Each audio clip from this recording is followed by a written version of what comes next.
Assalamualaikum warahmatullahi wabarakatuh. Saya Aulia Azizah dari Lokal 20C. Di sini saya akan mempraktekkan bagaimana cara menguji coba analisis regresi sederhana dan uji coba analisis regresi berganda. Video ini saya buat untuk memenuhi tugas mata kuliah aplikasi komputer psikologi. Berikut penjelasannya. Langsung saja, kalian buka lembar kerja SPSS, lalu klik variable view. Selanjutnya, pada kolom name untuk baris pertama, itu tulis huruf X. Lalu, yang kedua, tuliskan huruf Y. Pada kolom label, tuliskan variabel kalian.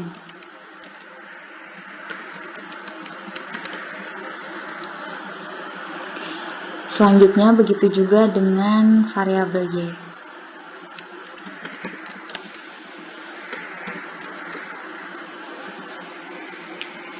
Nah, selanjutnya kita ke bagian data view. Kita akan memasukkan data yang sudah ada ke dalam kolom yang di sini. Karena datanya sudah ada, maka kita tinggal copy paste dan masukkan ke dalam aplikasi SPSS. Jika data seperti ini sudah terinput, maka kita pilih menu bagian Analyze, lalu ke bagian Regression dan pilih Linear. Nah, maka akan muncul kolom seperti ini. Lalu, kita ubah stres kerja, masukkan ke kolom independen, dan kinerja pegawai dimasukkan ke kolom dependen. Dan pastikan metodenya ini enter ya, dan tinggal klik OK.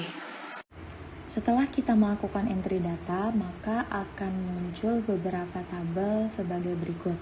Yang pertama, itu ada tabel variable insert atau remove. Di dalam tabel ini dapat kita ketahui bahwa variabel stres kerja yang mana sebagai variabel independen dan kinerja pegawai sebagai variabel dependen, dan metode yang digunakan adalah metode enter. Lalu di tabel kedua itu ada model summary. Model summary ini menjelaskan bahwa nilai korelasi atau hubungan atau R yaitu sebesar 0,813. Pada data output tersebut diperoleh koefisien determinasi atau R-square sebesar 0,661, yang berarti bahwa pengaruh variabel bebas atau stres kerja terhadap variabel terikat atau kinerja pegawai adalah sebesar 66,1%. Tabel ketiga itu adalah ANOVA. Dari output tersebut diketahui bahwa nilai F hitung adalah 19,520 dengan tingkat signifikan 0,001 yang berarti di bawah 0,05. Maka model regresi dapat dipakai untuk memprediksi variabel stres kerja, atau dengan kata lain ada pengaruh stres kerja terhadap kinerja pegawai. Yang terakhir ada tabel koefisien. Diketahui A sama dengan angka konstan, yaitu sebesar 35,420, yang berarti bahwa jika tidak ada stres kerja, maka nilai konsisten kinerja pegawai adalah sebesar 35,420. Lalu B atau angka koefisien regresi bernilai sebesar min 0,511, yang berarti bahwa setiap penambahan 1% tingkat stres kerja, maka kinerja pegawai akan meningkat sebesar min 0,511. Jadi, karena nilai koefisien regresi bernilai minus, maka dengan demikian dapat dikatakan bahwa stres kerja berpengaruh negatif terhadap kinerja pegawai. Sehingga persamaan regresinya adalah Y sama dengan 35,420 min 0,511X. Lalu berikutnya kita ke bagian regresi berganda. Hampir sama seperti tadi, setelah lembar SPSS terbuka, klik variable view. Lalu, di bagian nama, tuliskan variabel kalian.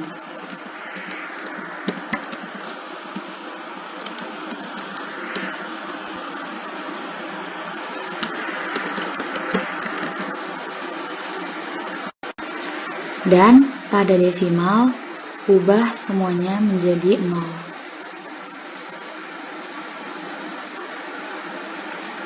Pada bagian label, tuliskan jenis variabel.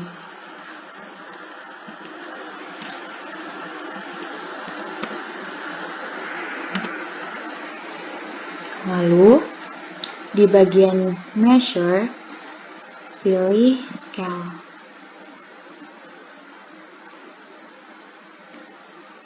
Setelah itu, kita klik ke bagian data view, lalu masukkan data dari setiap variabel.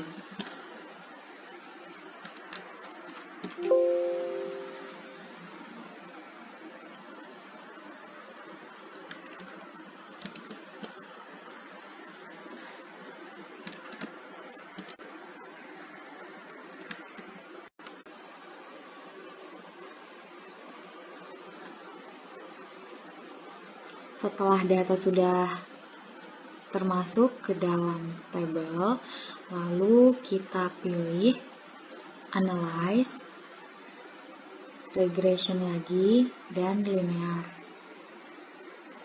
Lalu akan muncul tabel seperti ini. Setelah seperti ini, lalu kita pindahkan variabel Y ke dalam kolom dependen dan variabel X1 dan X2 ke kolom independen.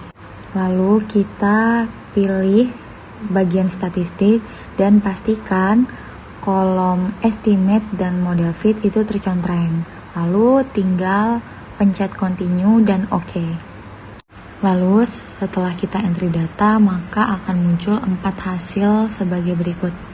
Pada tabel pertama ini dijelaskan bahwa variabel independen yang dipakai adalah variabel minat dan motivasi, sementara variabel dependennya adalah variabel prestasi. Dan analisis regresi ini sama seperti sebelumnya, yaitu menggunakan metode enter.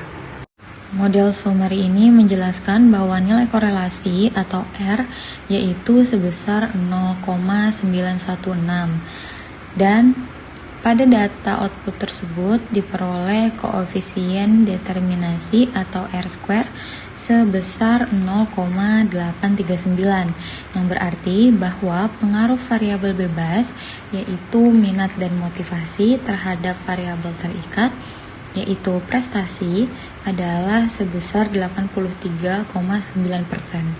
Selanjutnya ada tabel ANOVA. Dari output tersebut diketahui bahwa nilai F hitung adalah 23,450 dengan tingkat signifikan 0,000 yaitu di bawah 0,05. Maka model regresi dapat dipakai untuk memprediksi variabel motivasi dan minat. Dengan kata lain, bahwa ada pengaruh motivasi dan minat terhadap prestasi siswa. Yang terakhir adalah tabel koefisien. Tabel koefisien ini memberikan informasi tentang persamaan regresi dan ada tidaknya pengaruh variabel minat dan motivasi secara sendiri-sendiri terhadap variabel prestasi. Jadi, rumus persamaan regresi dalam jenis analisis ini yaitu Y sama dengan A ditambah B1 dikali 1 ditambah B2 dikali 2. Atau jadinya Y sama dengan 2,612 ditambah 0,192 ditambah 0,888. Jika ada kekurangan di dalam video, saya mohon maaf. Assalamualaikum.